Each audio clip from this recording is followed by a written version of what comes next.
Tout a commencé ici. Ici était et est le lieu du roi dont j'incarne. Nous sommes dans les années 1700-1800. Il y a un fils qui naît d'une famille, d'un père. Il vient dans une famille où il n'y a pas de pouvoir.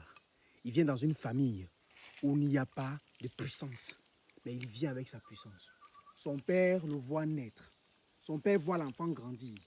Son père voit à quel point l'enfant sent les choses. L'enfant voit les choses.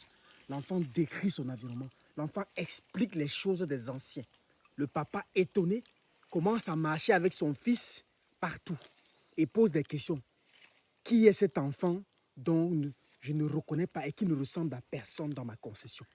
Certains sages l'ont dit, il vient de loin. D'autres l'ont répondu, il vient comme un messie. Certains l'ont même dit que c'est un enfant prodigue. Ce fils donc grandit. Vu sa royauté, sa sagesse, il quitte sa famille et il vient s'étendre ici. Vous voyez cette colline en haut? Cette colline mène à son royaume. Si je ne filme pas ça, c'est parce qu'actuellement il est en chantier. Parce que je me tiens ici comme ça après plus de 300 ans. Et quand le chantier sera terminé, vous aurez les images. Ceci est donc le royaume de la chefferie dont j'incarne. Ou alors, je dirais encore le royaume de la chefferie dont je suis directement lié. Nous sommes dans l'arrondissement de Bangwa, dans le département du Haut-Kam. Nous sommes dans la région de l'Ouest. Et ici, on appelle Ndosisoko. Cet endroit que vous voyez là était jadis avant un lieu où les gens venaient voir un guérisseur, voir un roi, voir un guerrier, où les gens venaient écouter des conseils, où les gens venaient résoudre les problèmes. Et cet homme, ce monsieur, ce papa s'appelait Dia Shingento. Ici, il vivait avec ses 14 épouses dans son royaume établi en terre battue et en hutte. Tu veux dire, certaines maisons étaient construites avec des pailles. C'est là qu'il s'étendit et qu'il a commencé à conquérir les terres jusqu'à, je dirais, au moins à plus de 8 kilomètres d'ici. Au fur et à mesure que le temps passait, certaines personnes essayaient de lui arracher le territoire auquel il avait été le premier à y déposer, à y fouler. Il a commencé à se monter comme un guerrier. Quand les colons sont arrivés au Cameroun, il fait partie des personnes qui, entre autres, ont combattu dans des forêts. C'est lui qui était les personnes qu'on venait voir. C'est lui qui a arrangé certains soldats. C'est lui qui a arrangé certains guerriers qui combattaient le côté du bien. Cet homme a vécu plus de 100 ans. Et après son départ, après qu'il ait changé de domicile, il n'a laissé aucun testament qui disait que telle personne, tel enfant était son successeur. 14 épouses, celle qui avait le moins d'enfants avec minimum 9. Il y a eu donc une guerre dans la concession. On discutait la chaise. On discutait le royaume. On discutait le pouvoir et la puissance. Mais l'homme n'avait rien dit. On a appelé les confrères. On a appelé les amis. Certaines personnes avec qui il cheminait. Et tous dire les mêmes choses. Il ne nous a rien laissé comme photo. Il ne nous a rien laissé comme nom. Alors à partir de là, certains fils ont commencé à s'auto-proclamer étant comme son successeur. Il s'assied sur sa chaise. 3 jours plus tard, chacun mourait. Ceci s'est succédé avec les différents enfants des différentes femmes de la concession jusqu'à ce que sont tombés près de 8 à 9 de ses fils. D'où cette chaise dont était une frayeur. Parce qu'il avait dit, seule la justice, seule la lumière peut m'incarner. Et si même si tu es mon enfant, même si tu es mon sang, même si tu es ma descendance, et que tu n'incarnes pas la lumière, la vérité, la droiture, comme j'ai combattu et que j'ai vécu longtemps, tu ne seras pas digne de t'asseoir sur mon trône. Et il avait dit à ses enfants, n'allez pas voir mon père ne sait pas d'où je viens. N'allez pas voir ma mère, ni mon oncle, personne ne sait d'où je viens. Je viens de loin, je viens d'un pays où quand les hommes parlent, on ne répond pas. Je viens d'un pays où quand les rois commentent, quand on donne des conseils, on ne discute pas. Je viens d'un pays où lorsqu'on s'exprime, on respecte les anciens. Je viens de là où la sagesse, je viens de là où tous les rituels sont nés. Je viens de là où le royaume, le pouvoir, le peuple, les créations ont été faites. Et à partir de là, tout a commencé.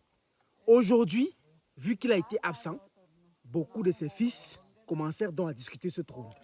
À partir de là, vu que personne n'était digne à s'asseoir, on a donc porté cette chaise qu'on a accrochée. dans la case, ou je dirais dans sa pièce, ou je dirais dans son temple, ou alors dans sa chambre secrète.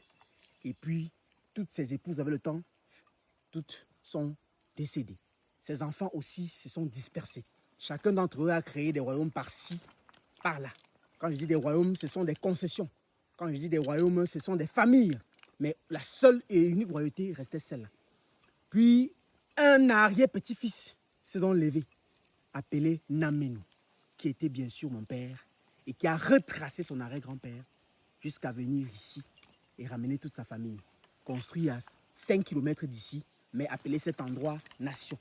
Et il disait toujours à ses épouses qui sont encore présentes aujourd'hui, parmi d'entre elles, l'endroit où j'ai fait une petite case en terre battue, de là il y avait un gros royaume, un très très grand royaume, d'où résidait, d'où vivait, d'où régnait mon arrière-grand-père. Et l'un de mes fils un jour se lèvera et vous montrera le chemin, parce qu'il sera le digne. Mon père donc venait dans la concession, il laissait la chaise de la royauté et il s'est mis comme quelqu'un qui est venu montrer le chemin.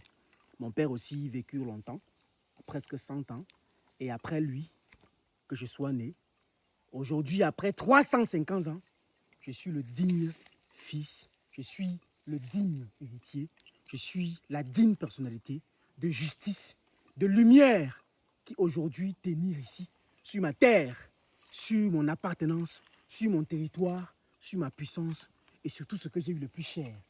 Et vous dire, ma mission de vie n'est pas de discuter, n'est pas de dire que je suis le plus puissant, n'est pas de dire que je suis le plus fort, mais ma mission de vie est de venir avec cette sagesse que jadis bâtir l'avenir, guérir, soigner, voir, orienter, diriger, et de vous apporter aujourd'hui des méthodes, des sagesses, des connaissances sur la tradition, et ainsi vous permettre d'éviter les pièges que beaucoup d'entre vous ou beaucoup d'entre nous sont tombés ou qui continuent encore de tomber aujourd'hui. Je sais que beaucoup d'entre vous allez vous poser des questions. Comment se fait-il que, après tant d'années, il n'y a pas eu quelqu'un? Parce qu'à chaque fois que quelqu'un part et qu'il n'y a pas un digne pour le remplacer, la chose qui se passe après, c'est quoi? C'est que c'est la personne qui revient. Alors ici, je suis chez moi. Ici est ma chefferie qui est en reconstruction. Je tiens à vous dire que, après plus de 300 ans, tout s'est détruit. Tout s'est gâté. Il n'y a plus rien qui restait que des arbres. Que le signe que m'avait laissé mon père. Et à partir de là, aujourd'hui, les choses sont en train de se faire. Et quand ça sera terminé, vous aurez l'étendue d'image, vous aurez tout ce qu'il y avait. Ici où je suis tenu était l'entrée de la chefferie, où il y avait les portes avec des toitures sous forme de pyramides qui symbolisaient la sagesse, la lumière, qui symbolisaient la puissance et qui symbolisaient surtout la royauté.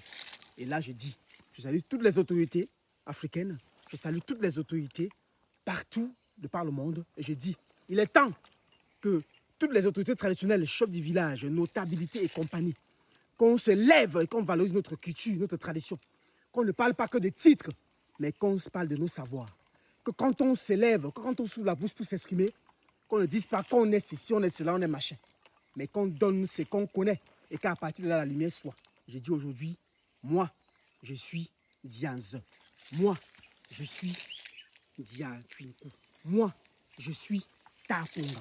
Moi, je suis fils de Banwa. Moi, je suis digne héritier d'India Shingento. Moi, je suis Dia Shingento. Moi, je suis patriote camerounais. Moi, je suis panafricaniste. Moi, je suis spiritualiste. Moi, je suis la lumière. Moi, j'incarne le chemin. Moi, je suis celui qui, avec vous, aura toujours quelque chose à vous donner et à vous apprendre, surtout sans rien vous démontrer. Moi, je suis cette personne-là que si vous continuez à suivre, ne vous attendez pas à des titres, ne vous attendez pas à des démonstrations. Je ne ferai jamais de témoignages. Vous ne me verrez jamais faire des témoignages, publier des témoignages de quelqu'un ou de ceci. Mais je suis la personne qu'on ne peut pas connaître si on n'approche pas. Et que lorsqu'on approche, on découvre. Et lorsqu'on découvre, on tisse ses expériences. Je suis Ndia Shingento, je suis Sa Majesté. Et aujourd'hui, je salue tous les rois et reines à vous. À très bientôt. Le Ndia, allume ton cerveau. Merci beaucoup.